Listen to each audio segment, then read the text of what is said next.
या क्षणाची सर्वात मोठी आणि महत्त्वाची धक्कादायक बातमी येत आहे।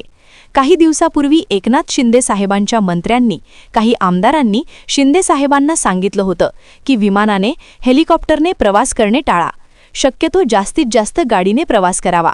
हे सरळ साधं वाक्य त्यावेळी महाराष्ट्राला वाटलं होतं, परंतु या पाठीमागे या मंत्र्यांना आधीच हा गुप्त डाव माहीत होता।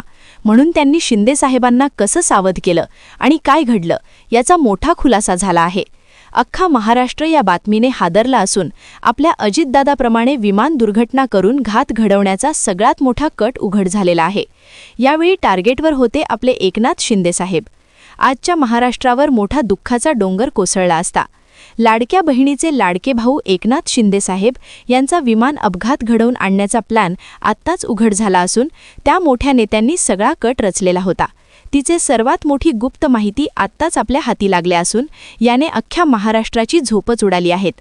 नेमका एकनाथ शिंदे साहेबांसोबत काय झालं, काय होणार होतं आणि कशा प्रकारे या सगळ्यांचा डाव मोडून काढला आणि यांना आत्ताच अटक करण्यात आली आहे, याची नावासकट यादी आपण पुढे सांगणार आहे। याच लोकांनी आपल्या दादांचा घात घडवून आणला। हे कोण लोक आहेत, कोणत्या पक्षाचे आहेत, याची सगळी गुप्त माहिती आपण तुमच्यासमोर पुढे सांगणार आहे। फक्त शेवटपर्यंत व्हिडिओ बघा, अजिबात अर्धवट व्हिडिओ कुठेही सोडू नका। मग तीच रोहित पवार यांनी एक पत्रकार परिषद घेतली, ज्यामध्ये त्यांनी एकदम धक्कादायक माहिती समोर आणली आहेत आणि विरोधकांचा डाव उघड झाला आहे। नेमकं रोहित पवार साहेब असं काय म्हणले, ज्यामुळे अक्षरशः अख्ख्या महाराष्ट्राच्या पायाखालची जमीन सरकली आणि आपल्या एकनाथ शिंदे साहेबांच्या जीवाला कसा धोका होता, याचा डायरेक्ट स्पष्ट संकेत आणि स्पष्ट पुरावाच रोहित पवारांनी दिला आहे। रोहित पवार म्हणाले की एकनाथ शिंदे साहेब दावोसला गेले होते, त्यावेळेस त्यांचं विमान इराणच्या हद्दीत गेल्यानंतर त्यांच्या जीवाला धोका निर्माण झाला होता। त्याचप्रमाणे एकनाथ शिंदे साहेबांचा सुद्धा विमान अपघात होणार होता। नेमका या विमान अपघातामागे कोण माइंड मास्टर आहेत, केंद्रातील कोणता नेता आहे, कोणता मंत्री आहे, त्याची सुद्धा माहिती आपण तुम्हाला स्पष्टपणे पुढे सांगणार आहेत। हे सर्व माहिती ऐकल्यावर अक्षरशः तुम्हाला आश्चर्याचा धक्का बसेल आणि तुम्ही या मोठ्या नेत्यांविरुद्ध संताप निर्माण करेल।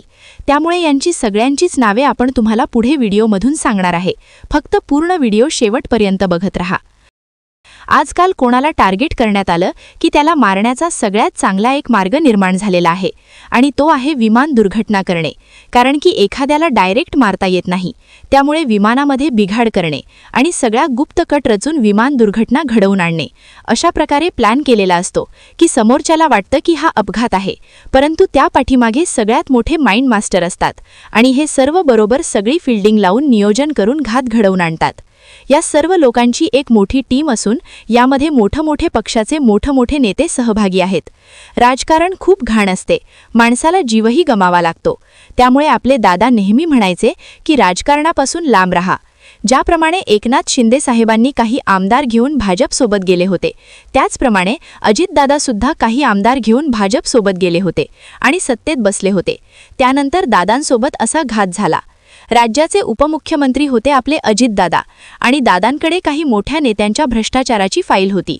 ही फाईल आता एकनाथ शिंदे साहेबांकडे आहे का, हे सुद्धा बघणं गरजेचं असून नेमकं ही फाईल कोणाकडे आहेत, सध्या याची गुप्त माहिती आत्ताच आपल्या हाती लागली आहे। या फाईलमध्ये कोणकोणत्या मोठ्या नेत्यांची नावे आहेत, कोणकोणत्या मंत्र्यांची नावे आहेत, हे मंत्री कोणत्या खात्याचे आहेत आणि किती पैसे खाल्ले, कसं जनतेला लुबाडलं, याची सगळ्यात मोठी आणि गुप्त माहिती आपल्या आत्ताच हाती लागली आहेत। हे गुप्त माहिती आपण पुढे व्हिडिओमधून तुम्हाला सगळी सांगणार आहे। फक्त तुम्ही पूर्ण व्हिडिओ शेवटपर्यंत बघत रहा। ब्रेक नंतर एक मोठी बातमी समोर येते। अजित पवार यांच्याप्रमाणेच एकनाथ शिंदेंचाही घातपात करण्याचा डाव होता का, असा सवाल आता उपस्थित होतोय, कारण रोहित पवार यांनी स्फोटक आरोप केलेला आहे। शिंदेंचं दावोसला जाणारं विमान इराण पाडणार होता, असा मोठा दावा रोहित पवार यांनी केला।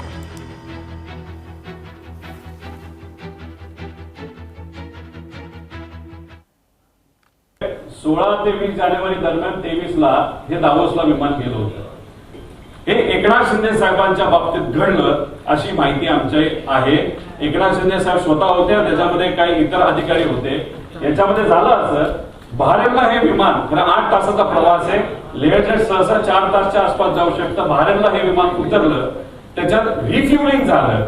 रिफ्युलिंग झाल्यानंतर दुसरे फायटर जेट सुद्धा तिथे आले होते आणि त्यांनी सांगितलं होतं, तुम्ही जर आत्ताच्या आत्ता नाही वळला तर तुमचं विमान आम्ही पाडू।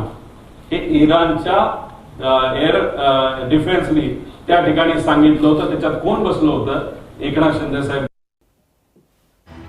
तर रोहित पवार यांनी एक खळबळजनक दावा केलेला आहे. अजित पवार यांच्याप्रमाणेच एकनाथ शिंदेंचाही घात करण्याचा डाव होता असा स्फोटक आरोप यावेळी आमदार रोहित पवार यांनी केलेला आहे. ते एकनाथ शिंदेंचं दावोसला जाणारं विमान इराण पाडणार होतं असा मोठा खरं तर गौप्यस्फोट एकंदरीतच रोहित पवार यांनी केलेला आहे. गेल्या अनेक दिवसांपासून सातत्यानं रोहित पवार अजित पवार यांच्या विमान अपघाताबाबत अनेक शंका उपस्थित करत असतानाच आता त्यांनी एक नवीन आणि मोठा दावा केलेला आहे की अजित पवार यांच्या घातपाताप्रमाणेच एकनाथ शिंदे यांचा देखील घात करण्याचा डाव होता का असा सवाल उपस्थित करत रोहित पवार यांनी स्फोटक खरं तर आरोप केलेला आहे. अनेक प्रश्न अनेक शंका त्यांनी यावेळी उपस्थित केल्या आहेत. एकनाथ शिंदेंचं दावोसला जाणारं विमान इराण पाडणार होतं असा मोठा दावा खरं तर आज झालेल्या पत्रकार परिषदेत आमदार रोहित पवार यांनी केलेला आहे. एकंदरीतच रोहित पवार एकनाथ शिंदे यांना देखील भेटणार असल्याची माहिती आहे. रोहित पवार या सर्व गोष्टींना घेऊन या सगळ्या मुद्द्यांना घेऊन खरं तर उद्धव ठाकरे राज ठाकरे यांची देखील भेट घेणार असल्याची माहिती एकनाथ शिंदे यांना देखील भेटणार आहेत. राहुल गांधींना देखील भेटण्यासाठी रोहित पवार यांनी वेळ मागितलेली आहे.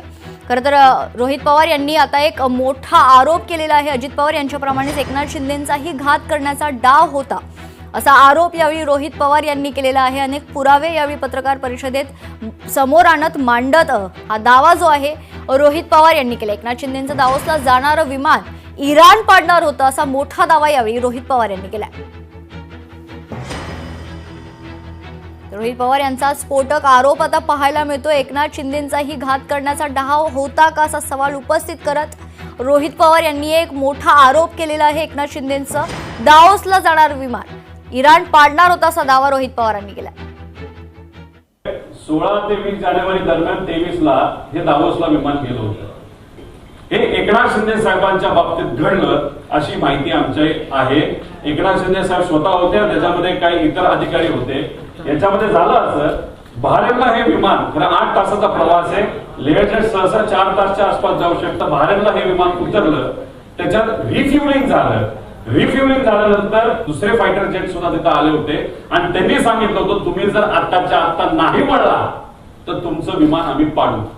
हे इराणच्या एअर डिफेन्सनी त्या ठिकाणी सांगितलं होतं. त्याच्यात कोण बसलं होतं? एकनाथ शिंदे साहेब बसले होते. मग इराणवरनं ते इराकच्या साईडला गेलं. इराकनी सुद्धा हेच केलं. मग त्याच्यामध्ये 2 गोष्टी आहेत. मग अजितदादांच्या बाबतीत जे घडलं ते भारतात घडलं, महाराष्ट्रात घडलं, ते बारामतीत घडलं.